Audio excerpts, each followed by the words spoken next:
right, everybody, this is Toby with Chariots of Fire Fellowship.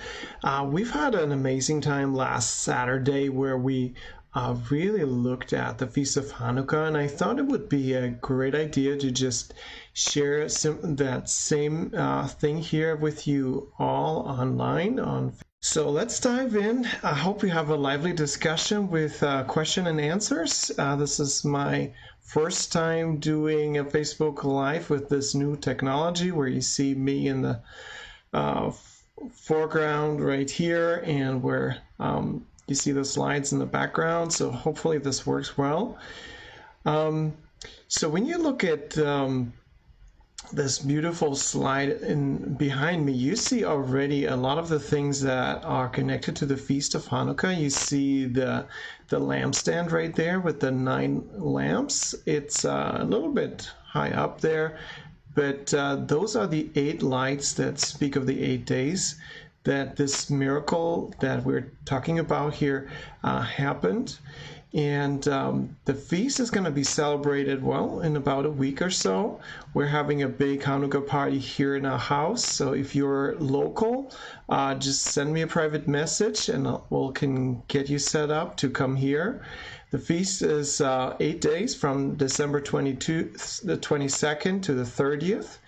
And it's a feast of joy. You see the donuts behind me. Let me see, right there, there's the donuts, and they're filled with strawberry jam. That's right, let's see, here, it's the strawberry jam. And we also have other fun things to do at the Feast of Hanukkah. So if you ever had a question about the feast and you want us to talk about it, just put it in the comment section right beneath here, and let's see if we can find out together the answers for you. So what is this feast about? Well, Paul says in Colossians 2:16 and 17 that all of the feasts in the Bible really are about Jesus. Whatever symbolism, whatever party we are doing, it's just a shadow, and it all points to Christ, and Christ is the center of everything. So whatever we say, do, or celebrate, Christ should be at the bullseye of it. And yeah, let no one judge you in food or drink or regarding a festival, the new moon, or Sabbath. They're just shadows of the things to come. So let's find out what are the things that are going to come. So the feast really goes back to the time of this gentleman here. He was a Greek king. His name is Antiochus IV Epiphanes. Epiphanes means the appearance of God. So this was a pretty prideful person who carried that title and who was really, well, not very humble. And he lived here in the 2nd century BC, and he was the king of the Seleucid Empire. So if you imagine a map, you see the country of Syria with all the war that was going on recently, and then you see Israel. That's about roughly the area of the empire of this king. His capital was in Damascus, and he was pretty out there. Today we'd probably say he's crazy. So he was king for about 12 years, and in 167 BC he was on a raid down to the other Greek kingdom, the kingdom of the south, as the prophet Daniel calls it. That was Egypt. So he went to Egypt, tried to conquer it, and he failed. So he comes back, he lost his soldiers, he had no spoil. He was happy that he was not a prisoner himself, but you know, it was not ideal. And he was a bit afraid of what would people think of me when I come home to Damascus and I can't show them that I am the godlike king and conqueror of the whole earth. You know, his big example was Alexander the Great, who really conquered the whole known world at the time. So he's the king of the north. For all of you who are familiar with Daniel chapter 11, I'm not going to go into those details, but there's a lot of back and forth between a king of the north. Those are the Syrian kings, of which this guy here was the last one, and then the kings of the south. And so he thought he had a brilliant idea. So he came back on his way from Cairo back to Damascus. He passed by Jerusalem. And because the Jews were not as strong a military power as the Egyptians, he decided, oh, I'm going to just, take down the city of Jerusalem, take some of their treasures, take some of them as prisoners, and tell my people back home that I had a successful time on my campaign. So he also erected a statue of his personal favorite god, Zeus, in the Jewish temple, and he had pigs sacrificed on the altar in the temple. So he totally desecrated that temple. And that's what the prophet Daniel in 3 scriptures, and you see all 3 of them right here, calls the abomination of desolation. So the abomination of desolation is not something mysterious. It's not something that's happening with the church or with an individual or anything like that. It's really something that has to happen with the Holy Temple of God in Jerusalem. And it really means to transform the Holy Temple into a pagan temple. So, but of course there was also the good guy. There was a hero. His name was Mattathias ben Yohanan. I hope, please forgive me if you're Jewish and I don't pronounce this all correctly, but that was his name. You see him here in the picture. Older gentleman. He was the father of 5, and he has a nice sword here in his hand.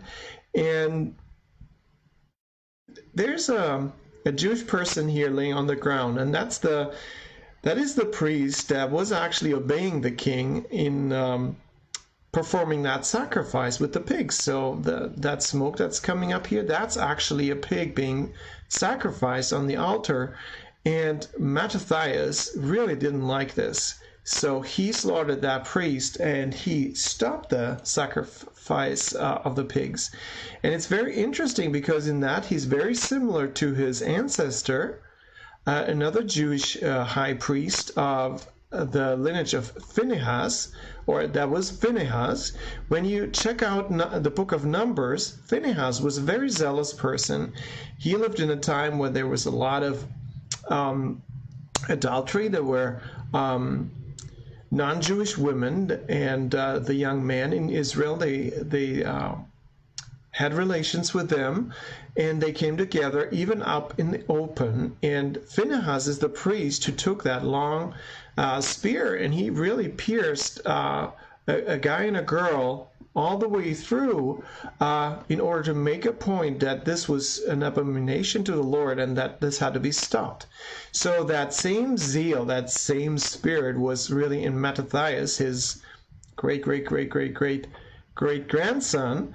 And so he killed that Jewish priest who had sacrificed that pig, which was just as much an abomination as back in the day. So Mattathias was the father of 5 sons, and he's the founder of the Hasmonean dynasty, which ruled Judea from 167, and that's really the time where the Jewish people won kind of like an independence over the Seleucid kings for about 100 years, and him and his family, they set up this dynasty. So one of his sons, the most famous one probably, was Judah Maccabee, and we can read about all of this in the book of first book of Maccabees. Maccabee meaning the hammer. He and his 4 brothers, they were brilliant military generals, and they really kicked the butts of King Antiochus and all of his pigs, and they kicked them out of the country. So that's a really amazing story. And the Talmud tells us that when they had kicked out the Greeks and they were wanting to make sure that the temple is holy again, one of the things they were trying to do was to light the light in the menorah within the temple. And you see this is a 7-armed lampstand. You see here in the background. And that's the one that was standing in the temple. There was actually 10 at the time of Solomon, probably also a number in the second temple. I'm not fully sure about the number of menorahs, but probably more than one. But they only had one jar with oil, and so they were only able to light that menorah for, well, a day. But the problem was it took them 8 days because of the rituals that they had to undergo to make new oil that was suitable for burning and for bringing that light. So Hanukkah really is the feast that celebrates this rededication of the temple following the victory of Judah Maccabee. And so what happened is that the oil that they found there that was not contaminated lasted for 8 days instead of the 1 day, which it normally should have lasted. So this was a great miracle, and that's also why the feast is called the Feast of Lights. So the historian Josephus tells us that the feast of Hanukkah was made mandatory by Judah Maccabee, and he told the Jewish people to celebrate it for 8 days and to sing and to celebrate and feast. And it was a great feast of joy, maybe second only to Purim. You know, Purim is when Queen Esther and her adopted father Mordecai, when they celebrated the victory over the anti-Semitism and the annihilation of the Jewish people. That was a great feast of joy. And in the same spirit is really Hanukkah, where people worship, they visit each other, they eat sweets, they eat a lot, they give each other gifts. So, and they really celebrate the restoration of the temple. So just a few words about the Jewish customs. What happens in a Jewish home is that the woman of the house, she takes small candles, smaller than usual, that only can burn for like half an hour, and she puts them in that Hanukkah lampstand with the 9 candle holders, and she lights those after the nightfall, and they burn for like half an hour. And typically they would put that lampstand in their windows. So then, of course, there's lots of music, then there's lots of good food. The Jewish people make potato pancakes, latkes, or punch cakes with jam-filled donuts. And then for the kids, there's the dreidel games, where there is, you see this little, similar to a dice, but it's more like a spinner, and it has the 4 sides. And it can fall on either one of those 4 sides, which is decorated by a letter of the Jewish alphabet. And the sentence that is hinted at here really means a great miracle happened there, and there meaning the temple, you know, the burning of the light. And so that was a really good thing. And now let's come to the end, and if you don't have any questions, I want to conclude with this: the significance of Hanukkah for us Christians. Well, first of all, Jesus celebrated Hanukkah. It says there that he went up to Jerusalem to keep the feast of dedication, and we just learned, you know, that was the rededication of the temple back from being pagan and being desecrated by Antiochus. And so an interesting thing happens there in John 10. That's where we read about Jesus celebrating the feast. During that episode, he really has to fight hard and make a clear and clean and loud statement that he is the Son of God, that he is divine, that he's not just another prophet like Moses or Elijah, but that he really is the Son of God, the Savior of the world. And he has he stresses that a lot during that feast. And I feel like we also need to stress that a lot today. And as we celebrate the feast next week, I want to encourage you to make sure with your friends and family that we really speak about Christ, who is fully God and fully man, and not just, half or maybe a good man, a spirit-filled man, or something like that. So Jesus prophesied that the third temple would again be turned into a pagan temple. That's why this is so important that we understand that. So Jesus, in his end-time speeches, he refers to those 3 verses in the book of Daniel, and he says this is going to happen again. There's going to be another king who's going to desecrate the Jewish temple and turn it into a pagan temple. That's really what he's saying there. And since this hasn't happened yet, Antiochus was the last one who did that, and for almost 2,000 years there was no temple. This is something that's going to happen in the future. And of course, from the context, we know this is going to happen in the future. So Jesus also said this would be a time when Jerusalem would be surrounded by hostile armies, and he advises his disciples to really flee to the mountains of Judea at that time so that they would be in safety. And the prophet Daniel tells us in 9:27 that this desecration will happen again in the future, in the last days, during that last 7-year period that is mentioned in Daniel 9:27, the last week of Daniel's 70-week prophecy, which is going to be in the future, and it's going to happen right in the middle of it.